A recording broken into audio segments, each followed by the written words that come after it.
ہمارے معاشرے میں طلاقوں کی شرح بڑی تیزی کے ساتھ بڑھ رہی ہے۔ اس کا ذمہ دار بعض دفعہ مرد بھی ہوتا ہے اور بہت سارے کیسز میں اس کی ذمہ دار بیوی بھی ہوتی ہے۔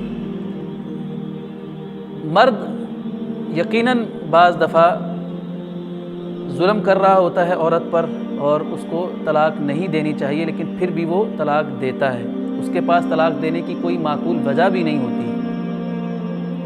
مثلاً شادی کو کچھ عرصہ گزرا ہے اور اولاد نہیں ہوئی تو مرد اپنی بیوی کو طلاق دے دیتا ہے، حالانکہ اس بیچاری کا قصور اس میں نہیں ہے۔ اگر اولاد نہیں ہوئی ہے تو وہ دوسری شادی کر لے۔ عورت جہیز لے کر نہیں آئی ہے بہت زیادہ تو شادی کے کچھ ہی دنوں کے بعد مرد طلاق دے دیتا ہے۔ عورت کی ایک معمولی سی غلطی پر، مثلاً خامند کے مہمان آ رہے ہیں، عورت نے گھر میں کھانا اچھا نہیں بنایا، اتنا غصہ مرد کو آ گیا کہ غصے میں وہ آپے سے باہر ہو گیا اور بیوی کو طلاق دے ڈالی۔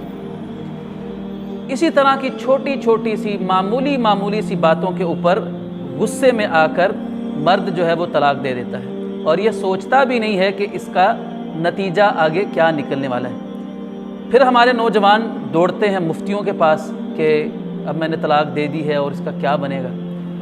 یاد رکھیے کہ طلاق اگرچہ حلال ہے لیکن یہ کوئی پسندیدہ چیز نہیں ہے۔ ایک مسلمان کو جتنا ہو سکے کوشش کرنی چاہیے کہ وہ صبر اور برداشت سے کام لیتا ہوا طلاق سے بچنے کی کوشش کرے۔ حدیث مبارکہ میں آتا ہے کہ رسول اللہ صلی اللہ علیہ وسلم نے فرمایا ابغض الحلال الی اللہ الطلاق، حلال چیزوں میں اللہ تعالیٰ کے نزدیک سب سے ناپسندیدہ چیز جو ہے وہ طلاق ہے۔ اس حدیث کو بعض علماء نے تو ضعیف قرار دیا ہے، لیکن حافظ زبیر علی زئی رحمہ اللہ نے اس کو صحیح قرار دیا ہے۔ مرد کی طرف سے زیادتی ہوتی ہے یقیناً بعض اوقات کہ وہ اپنے اس حق کو ناجائز استعمال کرتا ہے۔ اسلام ایک مسلمان خامند کو یہ تعلیم دیتا ہے کہ وہ اپنی بیوی کے ساتھ حسن سلوک کرے، اس کے حقوق کو ادا کرے۔ اگر اس کی بیوی کی طرف سے کوئی شکایت بھی اس کو ہے تو وہ صبر کے ساتھ اس کو برداشت کرے۔ رسول اللہ صلی اللہ علیہ وسلم نے فرمایا ہے کہ عورت وہ پسلی سے پیدا کی گئی ہے اور پسلی جو ہے وہ ٹیڑھی ہوتی ہے۔ آپ نے فرمایا کہ اگر تم عورت سے فائدہ اٹھانا چاہتے ہو تو اس کے ٹیڑھا ہونے کی صورت میں ہی تم اس سے فائدہ اٹھا لو، اگر تم اس کو سیدھا کرنے بیٹھ جاؤ گے تو تم اس کو توڑ ڈالو گے۔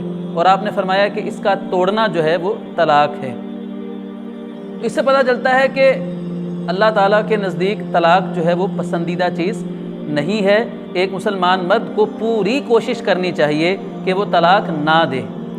لیکن دوسری طرف اگر ہم دیکھتے ہیں تو بعض صورتیں ایسی ہوتی ہیں کہ ان میں واقعی عورت ذمہ دار ہوتی ہے کہ وہ مرد کو مجبور کر دیتی ہے کہ مرد اس کو طلاق دے۔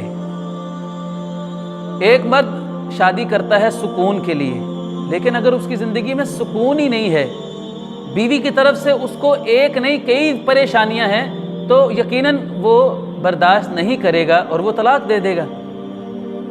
عورت مرد کو اس کے بنیادی حقوق ہی فراہم نہیں کر رہی۔ ہم بستری مثلاً یہ مرد کا بنیادی حق ہے، اگر ایک عورت ہم بستری کرنے سے ہی انکار کر دیتی ہے، رسول اللہ صلی اللہ علیہ وسلم نے فرمایا کہ ایسی عورت کہ جو عورت اپنے خامند کو انکار کر دیتی ہے، ایسی عورت پر ساری رات اللہ کے فرشتے لعنت کرتے رہتے ہیں، اپنے خامند کی بات نہیں مانتی، اس کی اطاعت نہیں کرتی۔ شریعت اسلامیہ میں تو خامند کی اطاعت پر اتنا زور دیا گیا ہے کہ نبی علیہ الصلوۃ والسلام نے فرمایا کہ اگر اللہ کے علاوہ کسی اور کو سجدہ کرنا جائز ہوتا تو میں عورت کو کہتا کہ وہ اپنے خامند کو سجدہ کرے۔ اور اسلام میں تو مرد کی اطاعت جو ہے خامند کی اتنی ضروری قرار دی گئی ہے کہ بیوی اگر نفلی روزہ رکھنا چاہتی ہے تو وہ اپنے خامند سے اجازت لے کر پھر نفلی روزہ رکھے گی۔ اور ادھر کیا ہوتا ہے کہ ایک عورت اپنے خامند کی اجازت کے بغیر باہر گھومتی رہتی ہے اور اللہ کے حکم کی بھی خلاف ورزی کرتی ہے، جو کہ وَقَرْنَ فِي بُيُوتِكُنَّ وَلَا تَبَرَّجْنَ تَبَرُّجَ الْجَاهِلِيَّةِ الْأُولَى، مسلمان عورتوں تم گھروں میں ٹک کر بیٹھی رہو